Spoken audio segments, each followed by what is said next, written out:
kita punya first speaker, Saudara Tirmizi, ataupun saya panggil Abang Niji. Okay. Merupakan seorang managing partner di Tirmizi & Co. Beliau adalah seorang peguam yang telah beramal selama berapa lama? 15 tahun okay, 15 tahun. Pejabat beliau di Taman Melawati, Kuala Lumpur. Dan sekarang ini beliau selain daripada peguam, beliau adalah seorang penulis buku. Okay. So di belakang sana itu adalah buku-buku yang diterbitkan oleh Abang Niji. Okay. So kita semua nak beli ataupun nak dapatkan dia punya ilmu, kita boleh dapatkan dengan Abang Niji, insyaAllah. Baik. Dan memang program yang hebat, segala kaitan dengan pusaka kita boleh tanya dengan dia. Okay. Baik, itu yang pertama. Okay, yang kedua, Saudara Nur Azmi bin Zakaria. Semua dah kenal kan?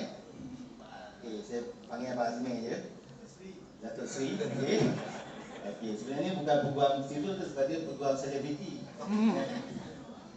Okay, seorang peguam yang hebat. Okay. Dah beramal selama berapa tahun? 13 tahun. Okay, merupakan partner rakan kursi di Ketuan apa nama? Azram, Hizri, Azad dan Azmi kan? Okay, AHA. Baik. Pejabat di Ceras di Ceras Kuala Lumpur. Abang Azmi ni dia banyak mewakili klien-klien ataupun anak buah dia di kalangan orang yang hebat lah. Dr. Siti Maria, Amin Idris, lagi tahu? Ali Putih. Ali Putih. Ali Putih kan. Okay. So Abang Azmi ni dia memang orang yang banyak mewakili klien dan kes-kes silver, terutamanya defamation mostly defamation. Jadi kita boleh tanya dia pada hari ini, jangan tertinggal satu soalan pun. Okay. Tanya dengan dia apa pengalaman dan juga input yang dia boleh share dengan kita pada hari ini, insyaAllah. Baik, tanpa memanjangkan kalam, saya persilakan kita punya speaker yang pertama, Saudara Tirmizi, untuk menyampaikan sharing beliau pada pagi ini. Dengan segala hormatnya, persilakan.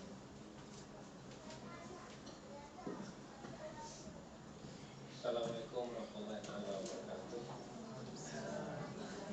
Selamat pagi kepada semua peserta yang hadir.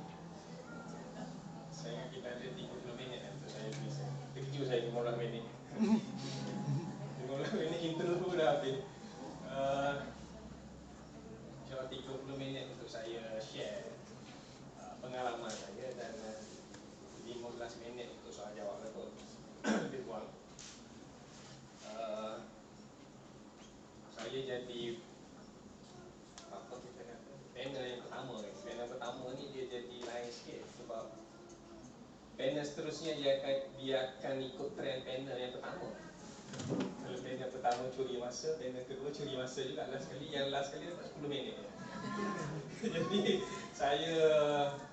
saya kena ikut, maknanya saya mencipta trend lah untuk pagi ni kot. Sebab tu kadang-kadang kalau kita pergi court, kita mendoakan kes-kes sebelum kita di hadapan hakim tu kes yang okey-okey. Sebab kalau sekali hakim dah bad mood,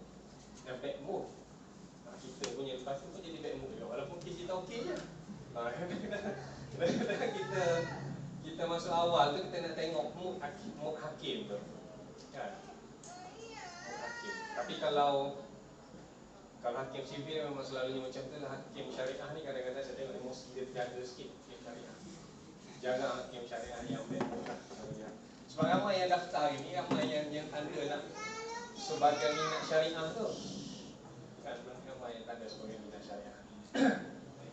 Tapi hakim syariah pun kalau bad mood juga kan? Kalau kes ada yang nak bercerai, talak 3 kan? Masuk-masuk dia tak nak ceraikan isteri saya talak 1, saya nak ceraikan talak 3. Memang tak pasal-pasal hakim, jadi bad mood, dia halau terus. Ada syaitan di tepi tu, si tegur lewat. Saya tak nak syaitan berada dalam dewan saya. Lepas tu kes saya tak ada syaitan pun. Jadi kita kena jaga juga mood kan, nanti kita praktis ni. So saya Ahmad Tirmizi bin Abdullah. saya mula-mula datang tadi, saya ingat saya nak cerita daripada saya melangkah ke alam praktis, melangkah ke alam ikut iblis. Dalam FB baru ni di viralkan peguam ni adalah seolah-olah bersepahak dengan iblis, tapi itu bidang kriminal lah. Nanti lawyer kriminal akan explain lah. Dia punya dunia iblis dia tu. Saya tak buat kriminal, insyaAllah dia tak ni sangat lah. Tak iblis sangat lah. Cuma mengenali saja kot. Aduh. So selangkah ke alam praktis tu, tapi saya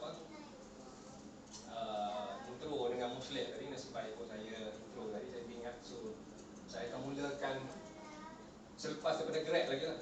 Bukan alam praktis, alam selepas grad. Sebab saya grad UIA tahun 2001. Tapi bila saya grad, saya memilih untuk tidak praktis.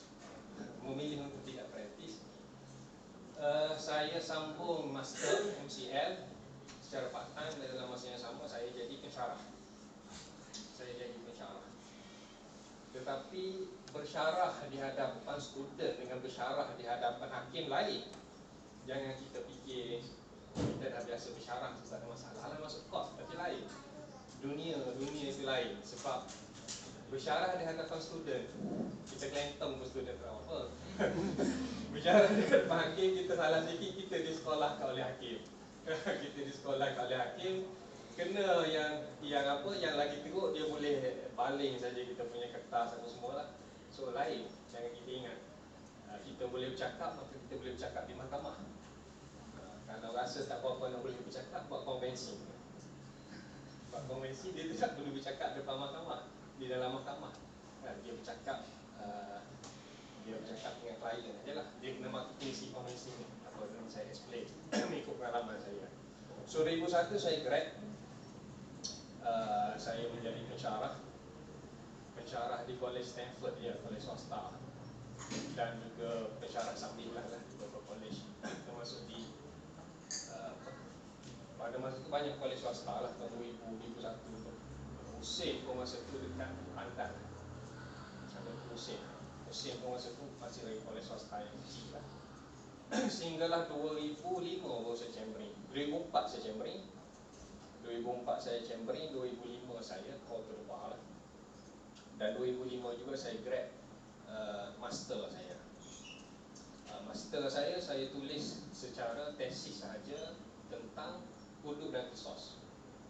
Saya tulis tesis sahaja, maknanya 28 kredit hours tu hanya menulis tesis. Saya hanya hadir kelas untuk cara-cara menulis tesis, ya. Maknanya saya tidak ada, saya tak ambil subjek dan saya tak ambil exam lah, sebab saya dah frust, ataupun saya dah sering dengan exam. Yalah, duduk degree main exam pukul 4 pagi baru nak baca. baru nak 3 pagi saya nak exam balik. Saya tak nak exam lah. Bila saya tak nak exam, saya pilih untuk tesis sahaja. Ingatkan tesis sahaja mudah, payah juga sebenarnya. Sebab tesis kita akan jadi tebal lah. Maknanya kalau saya upgrade sikit, saya boleh jadi PhD lah. Sebab 28 kali hours untuk MCL menulis tesis sahaja, tesis itu menjadi tebal lah. So saya pilih untuk menulis tentang hudud dan kisos lah. Sebab saya review balik sebelum saya pilih law lah. Sebelum saya pilih law, saya SPM tahun 1993. Boleh agak lah umur. Tak apa. Saya SPM tahun 1993. Pada masa tu yang hangatnya ialah tentang hudud dan kisos di Kelantan. Sebab 1990 Kelantan maknanya dirampas oleh mana berlaku perubahan pentadbiran di Kelantan apabila Angkatan Perpaduan Ummah masa tu APU dengan semangat 46 apa semua masa tu.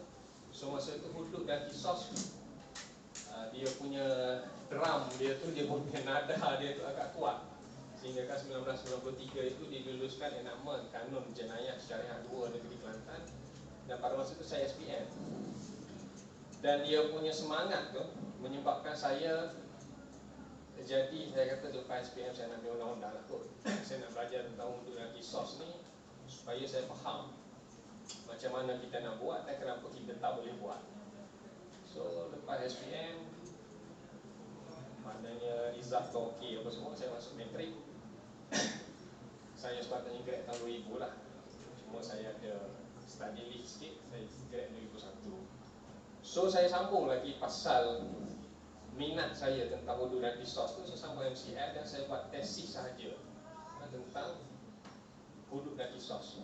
Saya tulis Implementation of Islamic Criminal Law in Malaysia, challenge, prospect and challenge.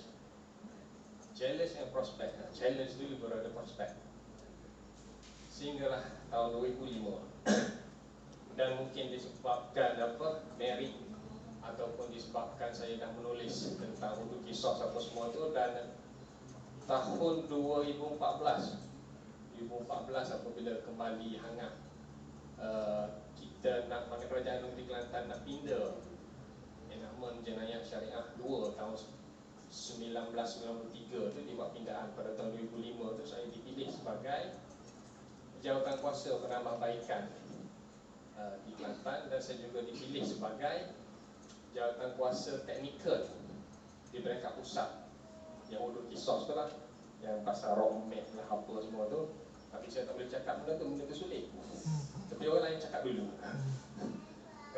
Cakap dulu. Benda tu memang ditandakan sebagai sulit. Kalau ikutkan dia akan jadi akta rahsia rasmi. Sebab apa-apa yang ditandakan sebagai sulit, dia akan jadi bawah akta rahsia rasmi. Orang yang terlibat sepatutnya tidak boleh membocorkan rahsia tersebut lah. Apa saya tak bocor. Saya cuma maknanya habis kat situ.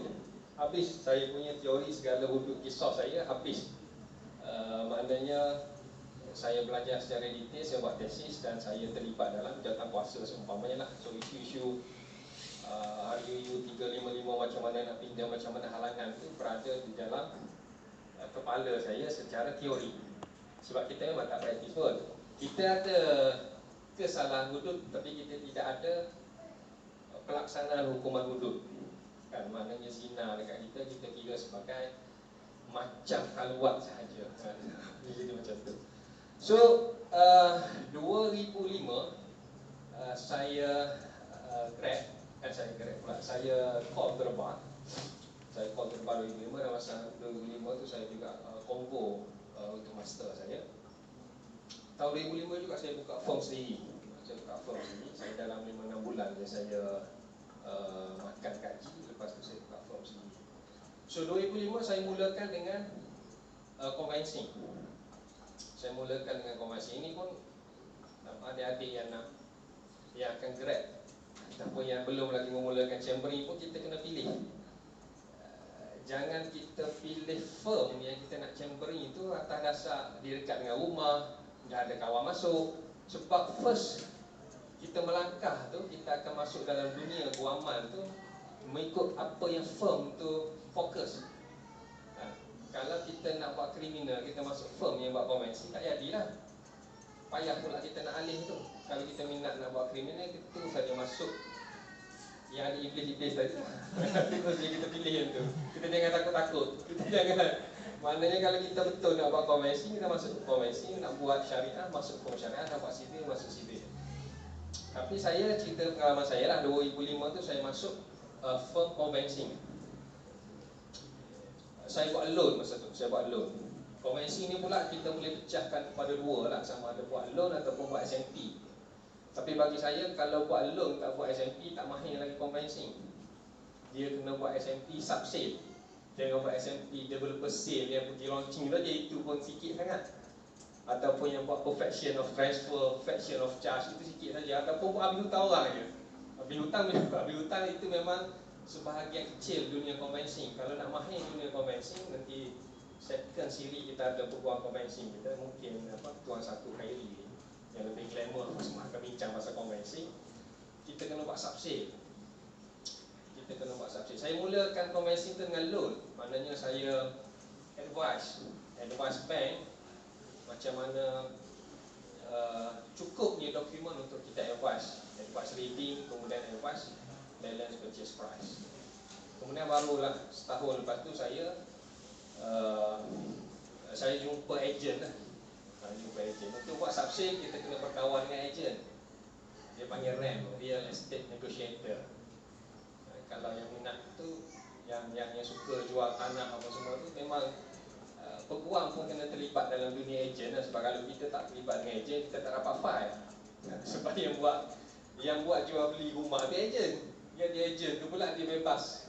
Setengah-setengah tu dia ada panel lah. Setengah-setengah tu dia bebas untuk dia bagi file tu, ataupun dia recommend pembeli penjual tu kepada lawyer mana. So tahun seterusnya saya buat sub-sale dan saya layan ejen. So conveyancing tu lah, dia kena layan ejen, dia kena layan banker. Kita layan banker, kita dapatlah panel M-Bank. Banker tu kata aku transfer kepada Afin Bank sebab bayar gaji mahal. Kita pun ketia-kia, tak ada file lah. Sebab M-Bank kita kenal dia je. Afin Bank kita belum jadi panel lagi, tak dapat file lagi. Dia susah lah. Lawyer conveyancing ni, dia kena bayar marketing sikit conveyancing ni baru dapat file. Sebab bila kita tak ngam sikit, so selalunya lawyer conveyancing ni dia hebatlah bahagian marketing, melayan ejen dan melayan banker. Itu saya serahkan kepada lawyer conveyancing yang lain lah. Supaya saya nak gambarkan sikit. Kemudian 2008 saya start buat litigation. Walaupun sebenarnya selalunya lawyer yang buat conveyancing dia tak minat dah nak buat litigation. Sebab dia nak bercakap di mahkamah pun dia kena baca skrip. Sebab dia tak biasa litigation. Jadi dia nak pohon benda-benda tu pun kadang-kadang dah blur. Jadi kadang-kadang dia tak minat dah nak pergi litigation. Tapi pada 2008, saya ingat 2008-2009 tu saya ada seorang klien, saya tak tahulah macam mana dia memilih firm saya. Itu saya masa TV juga tu. Saya masa TV menyaman UMNO dan Barisan Nasional 218 juta kerana tidak membayar kontrak bagi peralatan pilihan raya tahun 2004. Dalam kita tak pernah buat case litigation. Bila dapat klien pula, klien yang orang kata kes yang sedikit berprofil lah, berprofil tinggi sikit, dapat pula kes nak sama UMNO. UMNO pada masa tu memanglah kerajaan, parti pemerintah lah. Sekarang ni pun UMNO memang besar lagi. So saya menggagahkan diri, kita kalau kita tak boleh buat, kita akan co-counsel dengan peguam-peguam yang lain lah. So saya pun memberanikan diri, maka saya ambil kes tu dan kita buat kes tu sampailah ke peringkat mahkamah rayuan dan sebagainya lah. 2 kali. Mula-mula kita saman UMNO kalah, kita saman BN pula kalah juga. Sebab UMNO dan BN tu dia kata tak boleh nak saman UMNO sebab BN yang bertanding. Bila kita saman BN, dia kata sudah ada sejuli kata dah saman UMNO. Jadi memang kalah kita. Tapi kita banyaklah cerita dia kenapa boleh jadi kalah. Sebab kontrak itu ada lag dia lah. Sebab kita hanya berdasarkan delivery order apa semua itu dalam benda sivil lah, dalam law of contract. Kontrak kan dia ada offer, acceptance dan consideration. Teori senang aja, bila praktis nanti baru tahu benda. Teori kita belajar kontrak senang aja, offer, acceptance, consideration. Apa membezakan dengan invitation to treat, kan? Tapi bila praktis baru dah tahu macam mana dekat pilihan raya, macam mana nak offer dan acceptance. Macam mana benda tu terwujud. Kalau nak betul-betul offer acceptance dah habis dah pilihan raya. Jadi dia hanya pergi dengan hanya bagi delivery order, kena bagi invoice dan adalah beberapa isu. So kes tu kes yang agak besar dan sehingga kita panggil press conference. Sebenarnya UMNO saman UMNO, kes tu tak ada kaitan dengan politik pun. Sebab anak buah saya UMNO sampai ke hari ini, dan sampai ke hari ini masih lagi menjadi anak buah saya. Dia tak ada masalah pun.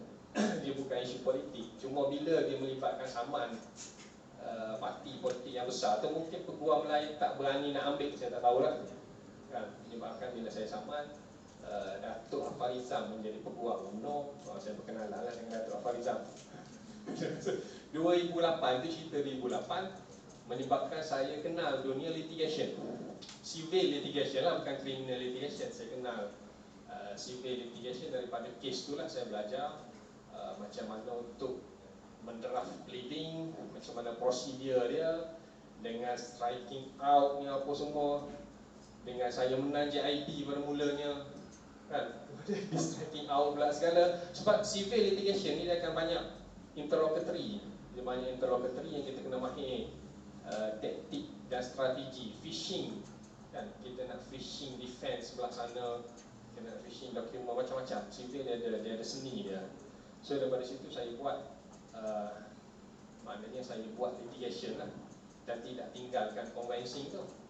Sebab conveyancing ni bila kita dah train staff akan jadi lebih mahir daripada kita.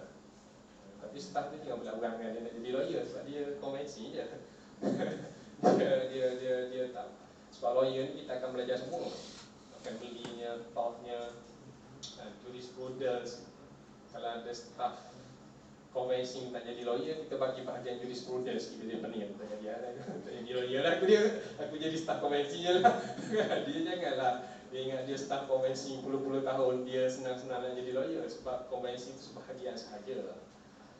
So 2010-2011 baru saya buat syariah.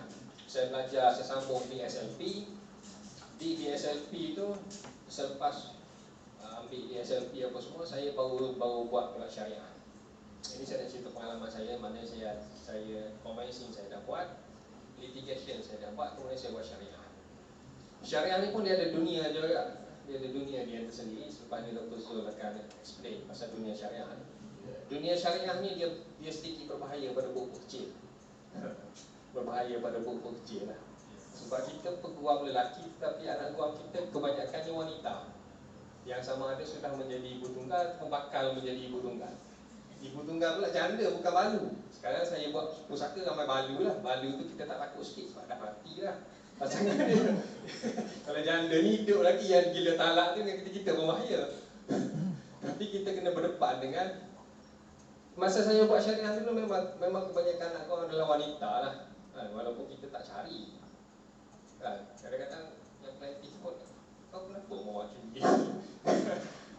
Kita mewakili dia, mewakili kebanyakannya. Kes-kes di syariah ni adalah melibatkan family lah, melibatkan bercerai, berebut anak, berebut harta sepencarian, dan pengesahan cerai, permohonan poligami, dan termasuk kes-kes pusaka lah. So dia lebih kepada family, yang mana kita bukan sekadar menjadi peguam, kita lebih kepada menjadi konsultan untuk sama ada kita nak mendamaikan family itu ataupun kita berpisah secara baik. Kadang-kadang dimasukkan fasakh lah sekali cerai bawah Seksyen 47. So kalau berminat dalam bidang syariah, kita kena ingat sikit skop kita bukan sekadar peguam. Skop kita bukan sekadar peguam. Selalunya peguam syariah ni, peguam syar'i ni, saya rasa dia kena on. Telefon dia hujung minggu pun dia kena on, malam-malam pun dia kena on. Sebab pukul 8 1 minit pagi, pukul 8 1 minit malam, hari Ahad malam Isnin, call. Ex-husband saya tak hantar lagi anak saya. Kita dah dapat dah perintah halanah. Tapi biasalah bekas suami itu, ayah kepada anak itu dapatlah hak lawatan, bahkan hak bermalam. So dia sepatutnya hantar pada hari Ahad pukul 8 malam, sebab hari Isnin tu nak pergi sekolah. So lewat 1 minit dah call lawyer. Tak hantar lagi ni, tak hantar lagi. Habis apa saya nak buat? Nak ajak pergi dating dengan dia ke pukul 8 malam. Jadi mana lah, lawyer tak boleh nak buat apa pun. Tapi peguam syar'i dia memang kena layan. Dia memang kena layan, sebab tu klien dia kan. Sebab tu saya kata berbahaya pada buku kecil tu kan. 1 minit je lambat, dia pun ada lah dia punya jam ke ataupun sengaja pelantak dia. Dan dia punya isu kan. Kalau kita tempat bautan pun kita fikir esok lah, tak payah nak fikir pukul 8 malam tu kan. Saya nak berfikir lepas maghrib ni. Jadi sikit tu. Jadi isu peguam syar'i ni dia lebih kepada kita konsultan. Kita bukan sekadar menjadi peguam. Siapa yang minat ataupun yang nak cenderung kepada peguam syar'i boleh. Tapi dia kena bear in mind, isu yang kita kena tackle tu bukan sekadar isu perundangan sahaja. Kita banyak kena tackle tangisan dan air mata lah. Sehingga kalau satu kes buku anak tu memang bila hal hadanah dapat dekat suami kan, dekat ayah dia, kadang-kadang kita pun menitiskan air mata lah. Kita tak dapat menyelamatkan hak anak buang kita tu. Dia adalah isu-isu kerana ada negligence lah, sebelah ibu lah, macam-macam lah. Kemudian saya start dengan pusaka. MC dah bagi warning ni. Saya start dengan pusaka tahun 2017. baru je. Apabila menjelang umur 40 tahun lah, 40 tahun kita kira kita dah tua ni, saya terfikir saya kena fokus. Saya fikir saya kena fokus untuk buat sesuatu lah. Maknanya saya tak boleh rangkum semua benda, conveyancing, litigation, syariah. So 2007, saya sebelum tu dah handle KK syariah. Kemudian 2017 saya kata saya kena decide. Saya fikir apakah yang lebih ni ada pada saya, yang mungkin yang lebih ada pada saya, yang mungkin benda tu jarang ada pada orang lain. Maka saya berfikir pada masa tu saya ada kelebihan kira mengira faraid. Faraid ni saya boleh kira sampai ke peringkat pelapis. Sampai ke peringkat pelapis sekitar 2014 lah saya boleh kira yang pelapis tu. 2010, 2011 selapis saja. Lepas tu orang datang rujuk saya macam mana cara kira. Saya tak reti lagi nak mengajar. Saya tahu saya boleh kira lah. Saya boleh kira, kemudian saya makan dengan dia punya aplikasi atau web tu, jawapan tu betul lah. So bila saya fikir macam tu, saya ada satu kelebihan untuk ilmu faraid ni. Saya kata saya nak fokus yang ni lah. Sebab itulah saya akhirnya decide untuk saya fokus sebagai dalam bidang pusaka. So apabila kita decide kita ambil pusaka, saya tengok ada juga yang 3-4 orang datang dia tulis interest dia tu dalam bidang pusaka. Apabila kita minat nak buat sungguh bidang pusaka, kita kena ada 3 tadi. Yang pertama kita kena ada syariah tadi. Tapi kita tak payahlah nak highlight sangat yang pasal bercerai apa semua tu. Yang haronah apa semua tu, letih haronah antara yang letih lah saya ingat ni mengalir air mata. Ni bercerai tu mudah, cerai lah. Haronah ni dia anak, dia sensitif. Kita fokus yang pusaka, yang faraid tadi. Kalau yang nak buat pusaka tadi, dia kena fokus, dia kena mahirkan diri dia dalam bidang faraid. Faraid ni bidang mahkamah syariah. Kita buat permohonan sijil faraid ni mahkamah syariah. Sekarang ni saya sedang handle kes 15 lapis kematian, melibatkan kes Kampung Baru. Sebelum ni 8 aja rekod saya. Tapi ini dah 15 lapis kematian. 5 bulan 10 ni ada sambung bicara. Maknanya kita kena present tu pun, sebab hakim pun dia pun tak ada pengalaman juga. Sebab hakim ni dia handle semua kes. Dia bukannya ini adalah mahkamah faraid, tak ada. Jadi dia pun kadang-kadang tanya kita, sebelum ni buat berapa lapis lah tuan. Jadi kita yang kena present untuk membantu mahkamah, biar betul-betul mahkamah dapat merujuk kepada fakta yang betul, mana usul, mana furuq, mana hawashi. So yang pertama, bidang pusaka ni kita kena mahir faraid, belajar slow-slow, tahu basic. Lepas tu kita improve. Saya belajar dekat UIA daripada Prof. Tajul. Kemudian saya belajar sendiri pula daripada Ustaz Hilmi Hanis. Saya belajar daripada Ustaz Wan Halim lah. Yang pelapis tu daripada Ustaz Wan Halim lah. Yang Ustaz Hilmi Hanis tu saya belajar yang lain lah, yang tak sempat ajar untuk silibus. Saya belajar tentang aul, saya belajar tentang takharuj, saya belajar tentang al-jiddul ma'al ikhwah. Itu semua daripada Ustaz Hilmi Hanis ni, Kota Masyarakat Hilmi Hanis. Kita kena belajar sendiri. Sebab yang dalam silibus yang diajar di universiti, UIA dah jadi wajib sekarang, dulu tak wajib. Kita akan gembira bila lecturer kata, yang ni saya tak sempat cover, tapi insya-Allah tak keluar dalam exam. Kita pun gembira, tak keluar dalam exam, kerana kita rugi ilmu. Kita rugi ilmu kat situ kan? Betul lah, sebab faraid ni dia, kalau tak boleh pergi yang basic, dia tak boleh nak alih. So memang tak salah lecturer, sebab lecturer kena meraihkan kepandaian law student tentang matematik. Yang mana law student dia kurang sebenarnya matematik. Dia nampak section je, dia tak nampak pecahan tu kan? 1/8 bahagi 2 berapa? 0.5/8. Sebenarnya 1/16 kan? 1/8 bahagi 2. 1/8 tu bagi isteri. Tapi kalau berpoligami, isteri kena bahagi sesama dia lah. Kalau ada 2 orang isteri, 1/8 bahagi 2. So dia jawab 0.5/8. Jadi susah saya nak kata salah pun.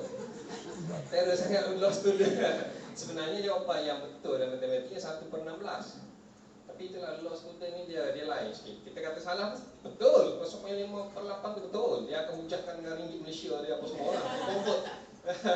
Jadi dia tak salah lah dari segi law tu kan. Cuma kena kira ikut yang ulama ajar lah. Sebab dia akan ada kaitan tu, kenapa 1/16 tu. Dia ada kaitan dengan berlapis semua lah. Apa tadi saya nak Okay, yang pertama ni kena ada ilmu faraid tadi lah kalau nak buat pusaka. Yang kedua kita kena ada juga convincing. Sebab pusaka ini dia berkait dengan dunia hartanah. Sebab dia melibatkan orang mati.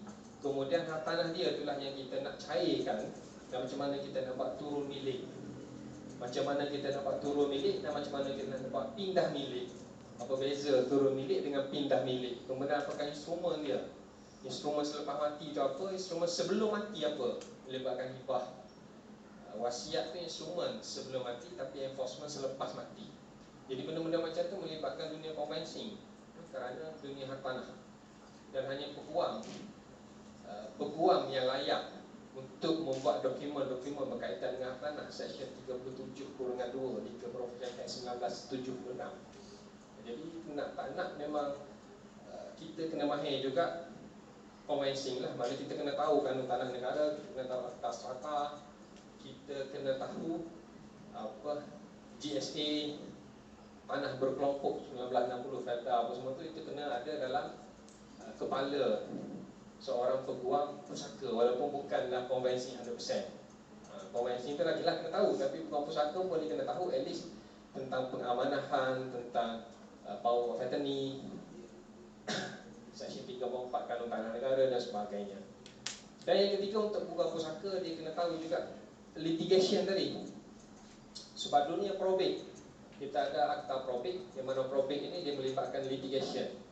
Macam mana kita nak merayu keputusan di pusaka kecil contohnya.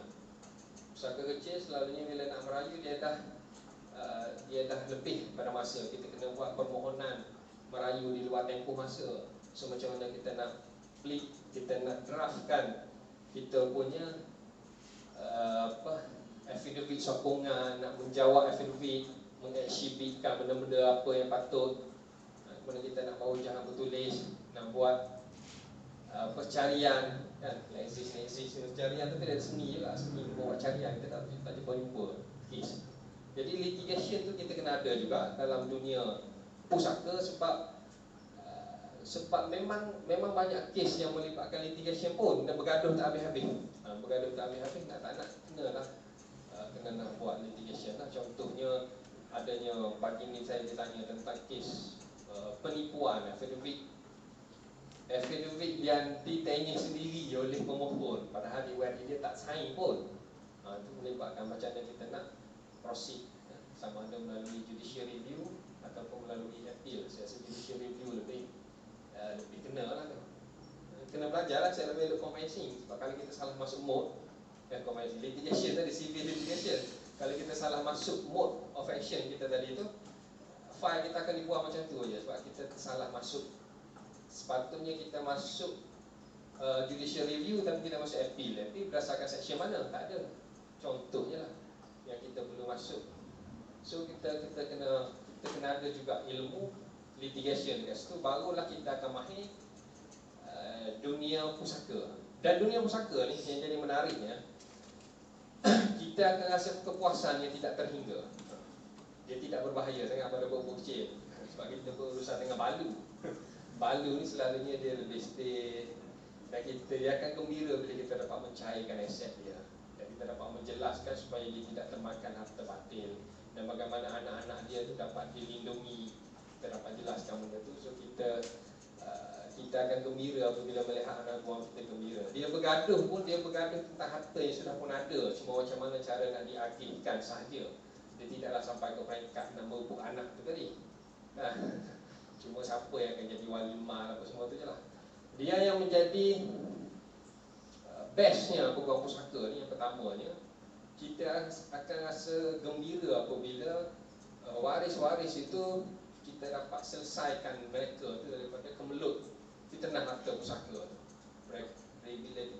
Bila adanya keputusan ataupun penyelesaian yang adil kepada semua pihak. Dan faraid ini memang adil lah sebenarnya. Faraid itu memang adil. Kita akan rasa gembira, dan lebih gembira lagi apabila kita dapat mencairkan aset-aset beku. Kita dapat mencairkan aset-aset beku tu. Kalau tak, kita tengok rumah tu pun kita pun rasa seram. Sebab dah ada hantu dah. Saya pernah cairkan aset yang dah berpuluh-puluh tahun beku.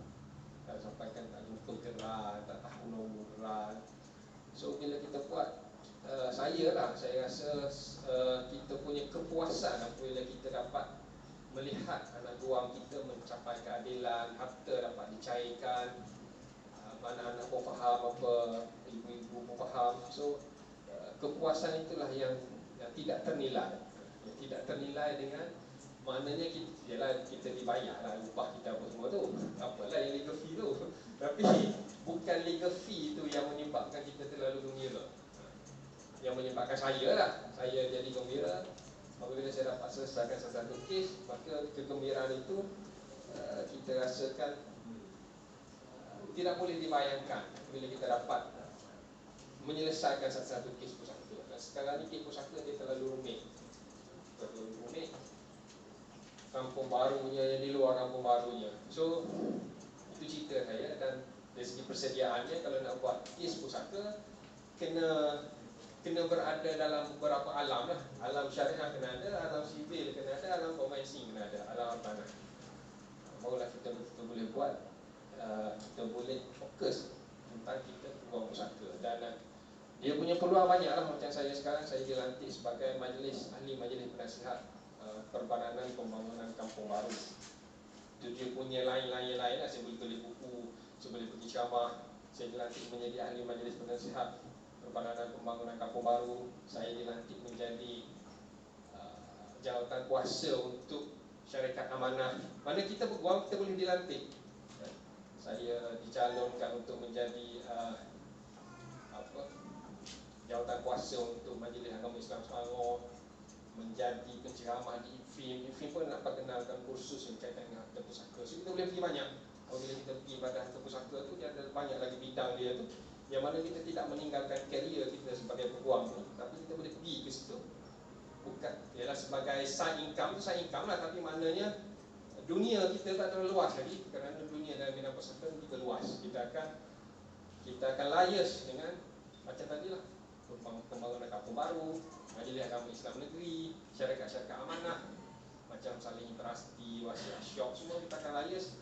Dan kita boleh deal. Sebab kalau kita ada kemahiran dekat situ, mereka nak tengok pendapat orang yang terlibat sendiri, yang praktis ni. So dan guaman pusaka ni pun tak ramai yang import lah sebenarnya. So saya ingat saya dah diberi warning sampai lebih setengah jam. So saya saya buka kepada sesi soalan lah. Allah.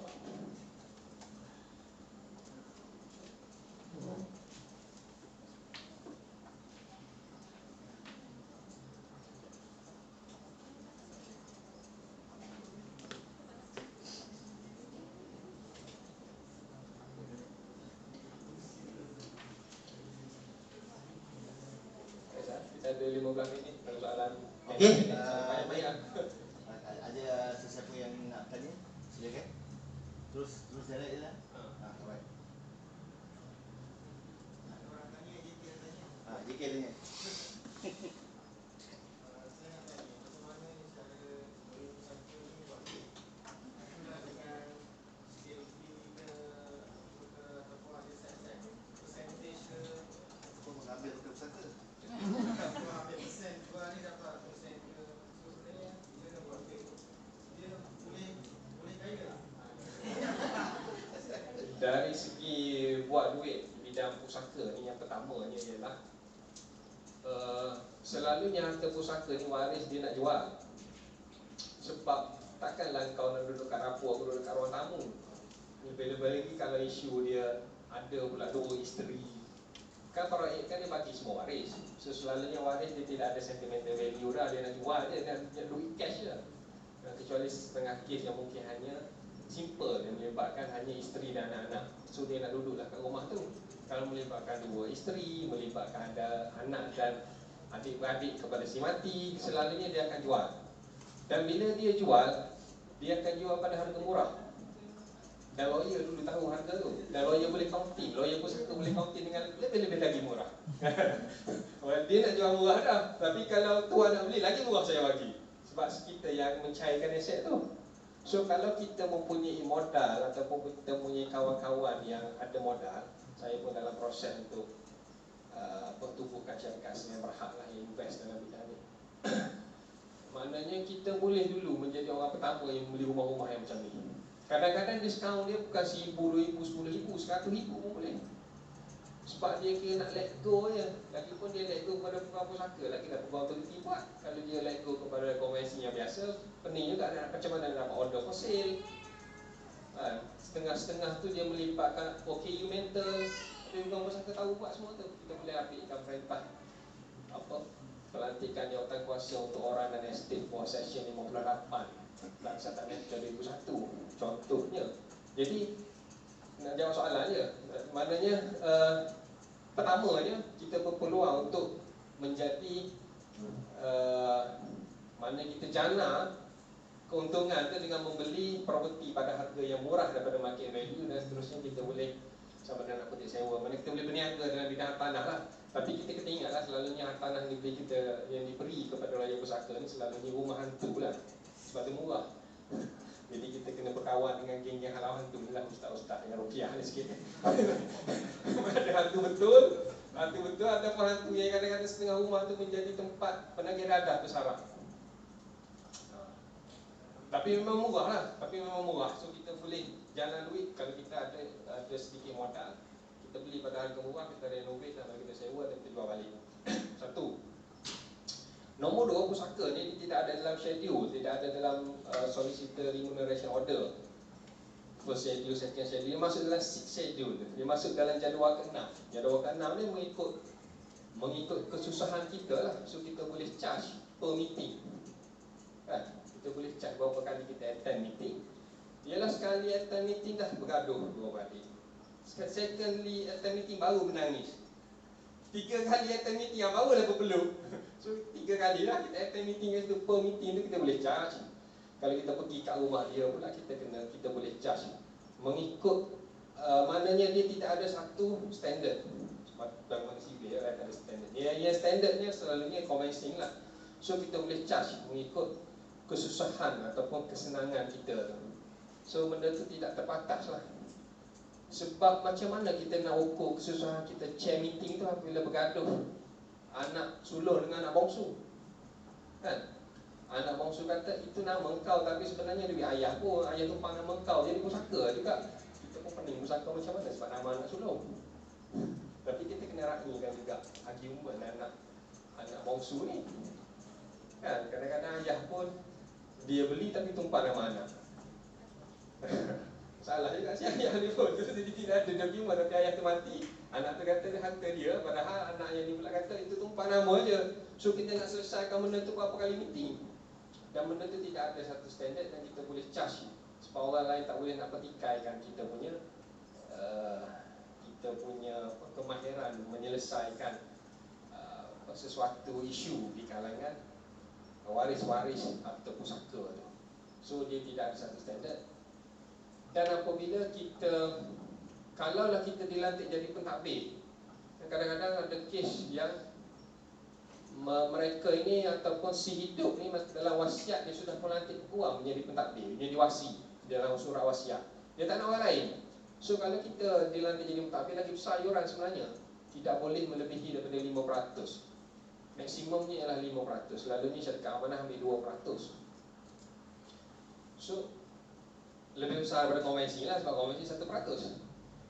So kita boleh ambil up to 5%. Tapi saya tak ada sampai ambil tahap tu lah. Tapi kalau orang nanti kita jadi wasi, kita kena jaga betul-betul lah surat wasiat dia tu. Sebab bila kita wasi, orang tu mati, kita kena ambil grant profit di mahkamah. Dia ada cara apa beza grant profit dengan IA apa semua tu.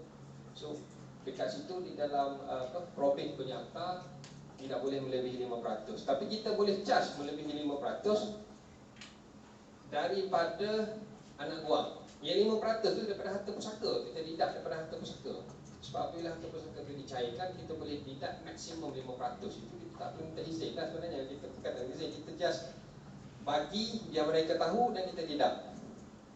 Tidak lebih. Maknanya iuran untuk guaman pusaka boleh kata secure.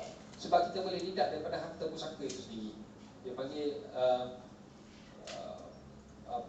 permohonan ini ditanggung daripada estate si mati. Maksudnya segala kos guaman kita ambil LA, Di probate kadang-kadang dia masukkan dalam senarai aset dan liability. So senarai asetnya sekian, senarai liability-nya yuran guaman firma 40,000. Maksud tu dalam senarai aset dan liability. Jadi si mati tu sudah ada liability berhutang dengan kita. Nanti dicairkan ASB dia, kita boleh deduct. Sebab bila kita present benda tu dekat waris, waris dah setuju sebagai benda tu sebagai liability arwah kepada firma. Cuma lambat sikit lah kadang-kadang. Macam lawyer accident lah. Lawyer accident ni lambat sikit dapat. Tapi sekali dapat, outstation. Sekali dapat tu dia cuti, pergi hotel apa semua kan. Lawyer accident antara yang, kalau accident yang berat-berat lah, yang patah-patah, yang koma apa semua tu lah. Tapi sekali nak dapat tu memang lambat lah. Tapi bila dapat memang banyak lah. So pusaka pun kita boleh masukkan, kita boleh deduct daripada duit maknanya kos guaman itu boleh diambil daripada harta pusaka itu sendiri. Tidak lebih daripada 5% lah. Kalau lebih 5% kita kena minta top up daripada anak guam itu sendirilah. Setengah-setengah tu dia willing lebih daripada 5%. Sebab dia mungkin datuk ke apa semua, dia rasa macam alah pusaka ayah aku tak selesai, macam malu je. Dia seorang apa, usahawan ternama apa semua, tak apa, aku bayar lebih apa bayar. Sebab dia nak nama dia tu maknanya terus dihormati ya. Seorang yang usahawan yang ada title datuk, dia tak nak orang kata apalah datuk atau pusaka ayah pun boleh settle, dia malulah dia. Jadi macam kadang-kadang macam ni kita boleh charge lebih lagi. Dan sebab dia ada willing untuk bayar. Saya itu menjawab soalan pasal legal fee kot. Tapi saya tak kaya lagi. Saya tak kaya lagi. Saya punya cerita peluang tu. Ada lagi soalan? Saya nak tanya, kenapa kalau kita buat permohonan harta dekat mahkamah, setengah mahkamah minta CJ Faraid. Ada setengah mahkamah macam contohnya kalau pergi KL dan minta syarat kenapa ada tak jawapan sebaliknya? Pasal salah satu prosedur permohonan bisyara pusaka ialah melalui permohonan di Mahkamah Tinggi. Mahkamah Tinggi ni sebenarnya dia tidak ada limit. Selalunya lebih 2 juta kita ke Mahkamah Tinggi. Tapi sebenarnya kalau bawah 2 juta pun kita boleh ke Mahkamah Tinggi. Tapi certain lah. Saya bawa ke KL dia. Sebab kalau saya bawa ke Shah Alam mungkin kalau tak sampai 2 juta dia tolak juga. Tapi kalau pergi ke KL dia terima. Sebab KL ni dia HQ, dia ada bahagian kuasa mati kat situ. Jadi memang dia terima. So isu dia apabila kita bawa LA lah selalunya, Letter of Administration, sesetengah timbalan pendaftar tu dia mahu kita exhibitkan sijil faraid. Kemudian dia akan tallykan nama-nama dalam sijil faraid dengan affidavit penolakan waris. Kalau ada tak cukup dekat situ, maka permohonan itu tidak lengkap lah, kertas tausa tidak sempurna. Tapi sesetengah timbalan pendaftar tu dia tak nak pun sijil faraid. Kalau mengikut undang-undang Akta Probate tu, sijil faraid tidak diperlukan. Sijil faraid tidak diperlukan. Jadi apabila keluarnya perintah ataupun timbalan pendaftar yang tidak mahukan sijil faraid, maka timbalan pendaftar tu dia sudah ikut prosedur. Sebab akta probate kita bukannya Islami pun. Kita UIA kan, kita nak mengharmonisasikan. Kita punya spirit mengharmonisasikan. Dan mengharmonisasikan akta probate adalah satu perkara yang diperjuangkan oleh Tan Sri Ahmad Ibrahim pun. Dan salah satu peta kerja dia supaya dia kata akta probate ini tidak terpakai kepada Muslim. Sebagaimana akta wasiat tidak terpakai kepada Muslim. Tapi benda itu susah nak buat. Sebab bila tak terpakai kepada Muslim, maknanya Muslim kena pergi mahkamah syariah. Mahkamah syariah pula memang tak buat probate kecuali mahkamah syariah di Sabah. Jadi benda tu adalah kata kerja tu, teori tu.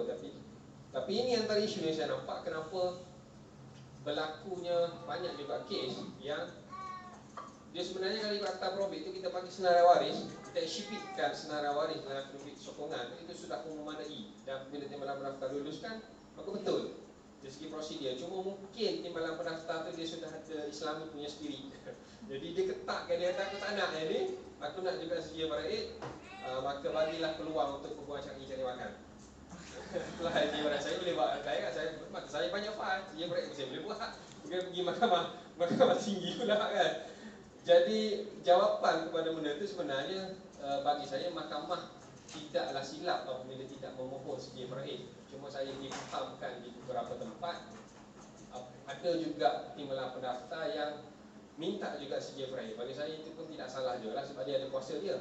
Dia ada kuasa dia sebab dia tidak mahu supaya adanya berlaku penipuan ataupun kesilapan. Sebab memang saya dapati beberapa kes memang salah. Memang senarai waris itu salah. Setengah kes itu senarai waris hanya anak perempuan. Saya tak tahu dia belajar kat mana. Sebab anak perempuan bukanlah waris nasabah, dia hanyalah waris fardu. Untuk mana pun mesti ada baki dan mesti kena ada waris lain. Dahlah itu di Kampung Baru. So saya nasihatkan, nilai dia 2 juta lebih tapi dia makcik cleaner. Sebab nilai itu nilai pada kertas sebuah secepis tanah di Kampung Baru. Sebab dia mahal tapi kerja dia makcik cleaner dia tak bayar penjualan saya, tapi tak apalah. Salah. Tapi on paper dia tu kaya lah dia sebab dia adalah pewaris di Kampung Baru. Tapi saya nampak letter of admin yang dibuat oleh peguam sebelum ini silap. Jadi saya nasihatkan dia supaya makcik kita kena buat pembetulan pada senarai waris. So dia pun tak apalah kita buat pembetulan, dia tak nak menerima harta batil. Nak buat pembetulan tu pun dah jadi prejudis pada waris lain. Sebab waris lain kata, dulu kau tak masukkan aku, sekarang lawyer dah cakap aku memang waris. Padahal senarai waris tu dibuat oleh arwah mak dia lagi yang sudah pun silap.